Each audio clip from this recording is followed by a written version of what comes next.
Most of you don't know that coronavirus as a model of a pathogen was isolated in 1965.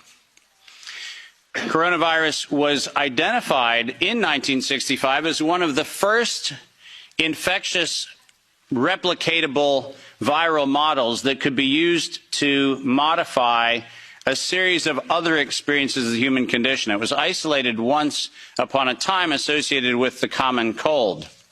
But what's particularly interesting about its isolation in 1965 was that it was immediately identified as a pathogen that could be used and modified for a whole host of reasons.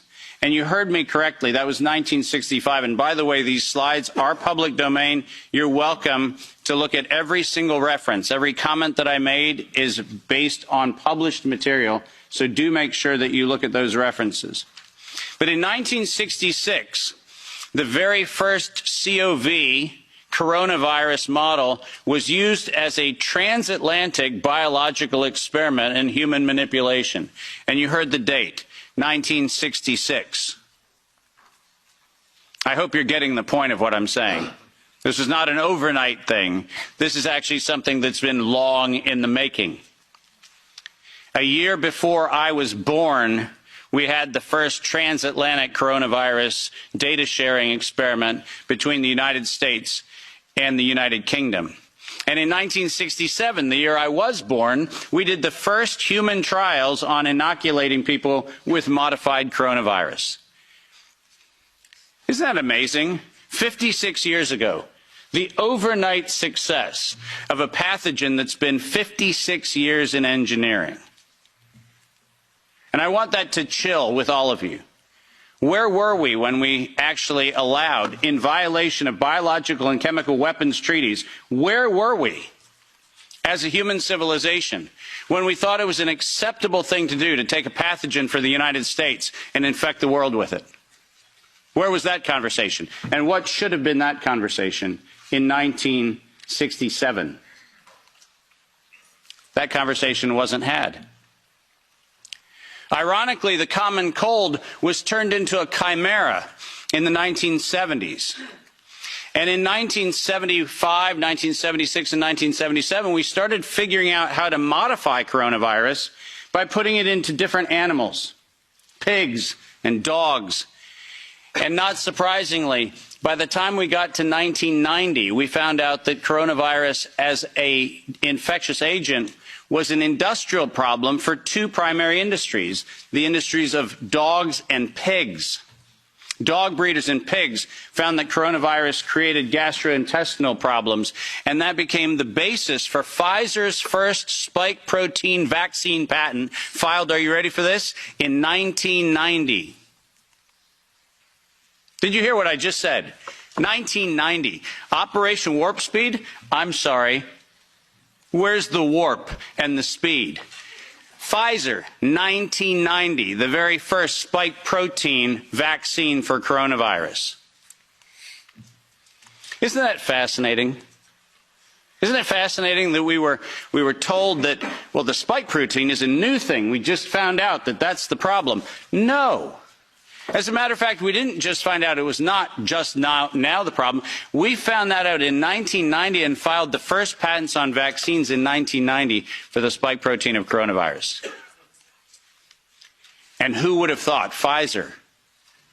Clearly the innocent organization that does nothing but promote human health. Clearly Pfizer. The organization that has not bought the votes in this chamber and in every chamber of every government around the world. Not that Pfizer. Certainly they wouldn't have had anything to do with this. But oh yes, they did. And in 1990 they found out that there was a problem with vaccines. They didn't work. You know why they didn't work? It turns out that coronavirus is a very malleable model. It transforms and it changes and it mutates over time. As a matter of fact, every publication on vaccines for coronavirus from 1990 until 2018, every single publication concluded that coronavirus escapes the vaccine impulse. because it modifies and mutates too quickly for vaccines to be effective. And since 1990 to 2018, that is the published science, ladies and gentlemen. That's following the science. Following the science is their own indictment of their own programs that said it doesn't work. And there are thousands of publications to that effect, not a few hundred, and not paid for by pharmaceutical companies. These are publications that are independent scientific research that shows unequivocally, including efforts of the chimera modifications made by Ralph Baric in the University of North Carolina, Chapel Hill. All of them show vaccines do not work on coronavirus. That's the science.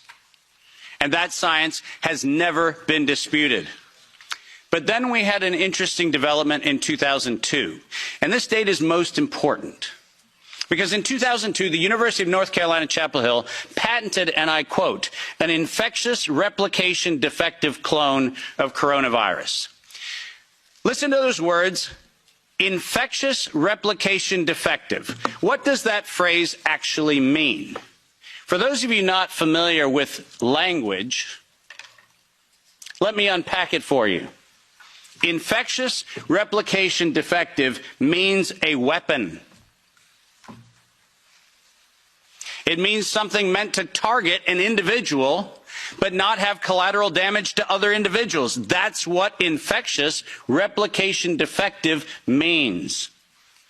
And that patent was filed in 2002 on work funded by NIAID's Anthony Fauci from 1999 to 2002. And that work, patented at the University of North Carolina, Chapel Hill, mysteriously preceded SARS 1.0 by a year.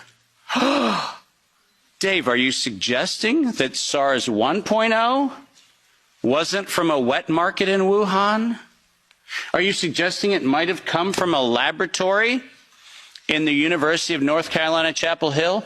No, I'm not suggesting it. I'm telling you that's the facts. We engineered SARS. SARS is not a naturally occurring phenomenon. The naturally occurring phenomenon is called the common cold. It's called influenza-like illness. It's called gastroenteritis. That's the naturally occurring coronavirus. SARS is the research developed by humans weaponizing a life system model to actually attack human beings. And they patented it in 2002.